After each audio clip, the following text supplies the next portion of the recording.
Wildcrafting. I'm looking for weeds. I have some basic tools.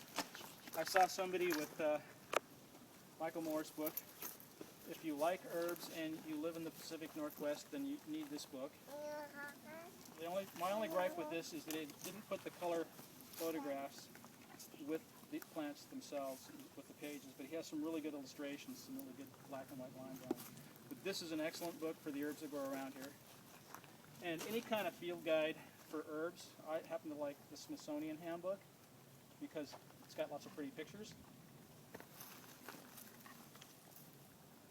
You saw that one in the college store too. That's a really good book. This one? Yeah. Mm-hmm. Yes, I did buy this at the ACHS bookstore. Okay. Photo shoot here. And a book that I didn't bring because it weighs way too much is Sibley's Book of Trees, David Allen Sibley. Excellent book. It's illustrated, but his illustrations and drawings are outstanding. And it's just a delight to go through there and look at all the trees. It covers North America and a little bit down into Mexico, so pretty much any place you're going to be going in our world, it's got all the trees. And there's some interesting facts in there that... oh, this one? I got that one. Michael Moore's book. Michael Moore passed away recently. He's no longer with us, but...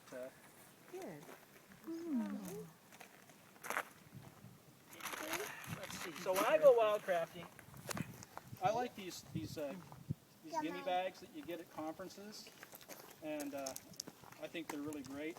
You fill this up with nettles, for instance, get them nice, pack them in a little bit. That's a lot of nettles. You can fill when they're dry, you can fill a gallon Ziploc bag with nettles with this, something like this full. And I carry some basic things. Some brown paper bags, to, if you've got some herbs you don't know what they are, or some mushrooms that you don't want mixing with your other mushrooms because they might be poisonous or something. Then you can put them in a little brown paper bag and save them to keep them out later, or press them and dry them. Gloves. If you're harvesting nettles, you're going to get stung. They go through clothes, but I like these. The fabric is bamboo, which I think is just a cool thing, that you can have a fabric made from a bamboo tree plant. And at least my hands generally don't get stung. I've been stung by nettles through the back, but I don't care. Nettles are worth it.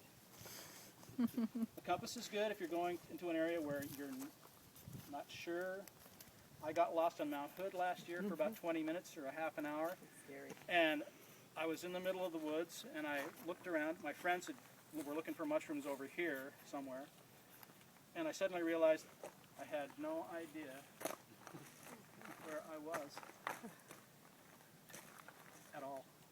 So I started yelling for my friends, and they were over here, so I knew that I should probably be going that direction, and the sun was going down that way, so I should be going that direction. That was east. And I came from the east, so I started walking, and I walked for about 10-15 minutes, and I realized that was not the right way, so I had to adjust a little bit, and I came out on the road. The sun was going down, it was getting cold. I started yelling for my friends to hear him, I couldn't hear him. So I walked one direction, and after a while came to a spot that I knew on the road, and I thought, okay, I'm on the right road finally. It was about a half an hour, 45 minutes maybe. And then I heard my friend John yelling, and he was coming from the other direction. So, but the first thing I thought of was GPS. I'm going to get a GPS device, and I'm not going up on Mount Hood, because every year someone gets lost on Mount Hood, and sometimes they get found, sometimes they don't. But a really great thing that's trickled down from our taxes in the military is GPS. And you can have a little handheld GPS device for no more than $100. You can have a really fancy one for a couple $100. And if you find a great patch of matsutake mushrooms, with a little pin there, and you'll always be able to find your way back. And if you walk in someplace and get lost like I did, you can just go press a little button and you can follow your trail right back out. So a compass is good, but a GPS device is even better. A couple things that I like, I mentioned for digging up roots. An old dinged up screwdriver is a pretty good thing to have for digging up roots. A hand trowel is even better, but for little tiny roots, you can just kind of get in there and dig around a little bit. I popped, I don't know, probably hundreds of dandelion roots up with this little screwdriver over the years. Kitchen shears are great. I harvest nettles and other softer little herbs with this. They're really sturdy and really sharp. They stay sharp for a long time. And these are my old for bigger things. They're not fancy, but I do keep them clean and sharp. Let's see, what else have I got in here? Pocket knives. I think I mentioned earlier, a good pocket knife, I would prefer to have something larger. This is a Pakistani knockoff of a buck knife that I got for about 10 bucks at a flea market, and I've had it for 30 years, and it holds a blade, and if I lose it, it's now going to bother me a little bit because it now has developed sentimental value. Okay? But and this is a great little thing. This is a mushroom hunting knife, but it's got a curved blade. It's for cutting mushrooms off just below or at the surface of the soil. And it's got a brush on it. So even if you're cutting up roots or something like that, you got this little handy brush. You can brush most of the dirt off the roots. So this is a nice thing to have. It's got a little locking ring. It's Opinel. It's a French company. They make all kinds of inexpensive knives. And I ordered this over the internet. I can't remember how much it was, but again, if I lose this one, it didn't cost me so much that it would break my heart. Another great thing for wildcrafting is pillowcase. And what you can do is, first off, make sure you got the right end. But you roll it up, right? I learned this one from Cascade Anderson Geller.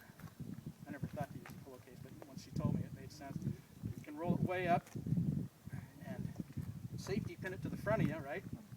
So your hands are free. My hands are free with this, but if I'm walking around, I have to go back and toss the herbs in. And as you fill this up, you can unroll it. It looks nice too. It looks nice too. Yeah, I had one with flowers on it, but it wasn't quite manly enough. I do have Star Trek pillowcases, but I wasn't going to bring them out here. They're too precious. One of a kind.